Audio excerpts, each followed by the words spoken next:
വിശ്വാസ പ്രഘോഷണത്തിലൂടെയുള്ള സുവിശേഷവൽക്കരണത്തിന്റെ നേർചിത്രമായി സൗത്ത് ഓസ്ട്രേലിയയുടെ തലസ്ഥാനമായ അഡ്ലൈഡിന്റെ ഹൃദയഭാഗത്ത് നടന്ന ഭക്തി നിർഭരമായ മരിയം പ്രദക്ഷിണം ശ്രദ്ധേയമായി.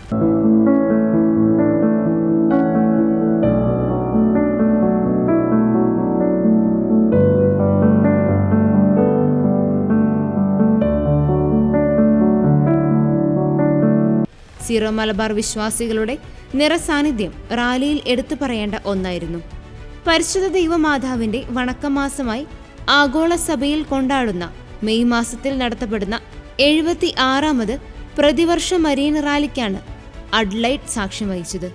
സ്വർഗീയ രാജ്ഞിയുടെ രൂപം വഹിച്ച് ജപമാലകൾ കൈകളിലേന്തി പ്രാദേശിക സഭയ്ക്കൊപ്പം സീറോ മലബാർ വിശ്വാസികളും ലത്തീൻ കത്തോലിക്കരും അടങ്ങുന്ന മലയാളികളായ വിശ്വാസി സമൂഹം നഗരമധ്യത്തിലൂടെ തങ്ങളുടെ വിശ്വാസം പ്രഖ്യാപിച്ചു നടത്തിയ റാലി ക്രിസ്തീയ കൂട്ടായ്മയുടെയും പ്രാർത്ഥനാ ജീവിതത്തിന്റെയും സാക്ഷ്യമായി മാറുകയായിരുന്നു.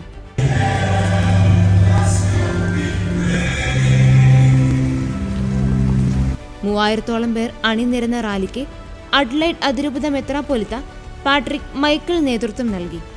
മഹിമയുടെ ദിവ്യരഹസ്യങ്ങൾ ഓരോന്നിനും മുൻപായി ദൈവവചനം വായിച്ചും ഓരോ ദശകത്തിനു ശേഷം നിശബ്ദ ധ്യാനം നടത്തിയും ജപമാല പ്രാർത്ഥന ഭക്തി നിർഭരമായി നടത്തപ്പെട്ടു.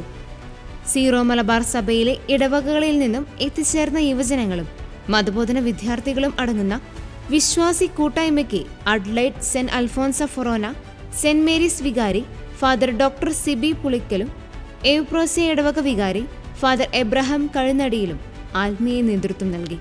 അഡ്ലൈഡിന്റെ തെരുവുകളിൽ ജപമാല മുഖരിതമായതിൽ പങ്കെടുത്തതിൽ നല്ലൊരു ശതമാനം സീറോ മലബാർ വിശ്വാസികളായിരുന്നു എന്നത് ഓസ്ട്രേലിയൻ സഭയുടെ വളർച്ചയിൽ മലയാളി കത്തോലിക്കരുടെ നിർണായക പങ്ക് അടിവരയിട്ട് തെളിയിക്കുന്നതായിരുന്നു. ഉച്ചകഴിഞ്ഞ് 2 മണിക്ക് വിക്ടോറിയ പാർക്കിൽ നിന്നും ആരംഭിച്ച റാലി വിക്ടോറിയ സ്ക്വയറിൽ സമാപിച്ചു. പരിശുദ്ധ അമ്മയുടെ മാധ്യസ്ഥം യാചിച്ചവരെ ആരെയും പരിശുദ്ധ അമ്മ കൈവിടില്ല എന്ന് ആർച്ച് ബിഷപ്പ് പാട്രിക് മൈക്കിൾ വിശ്വാസികളെ ഓർമ്മിപ്പിച്ചു. Speaks these unforgettable words. Love one another as I have loved you. Leo 14 പാപ്പ സ്ഥാനമേൽക്കുന്ന ഈ ദിവസം നമ്മളേവരും പ്രത്യേകം പ്രാർത്ഥിക്കണമെന്നും മെത്രാപ്പൊലീത്ത വിശ്വാസികളെ ആഹ്വാനം ചെയ്തിരുന്നു.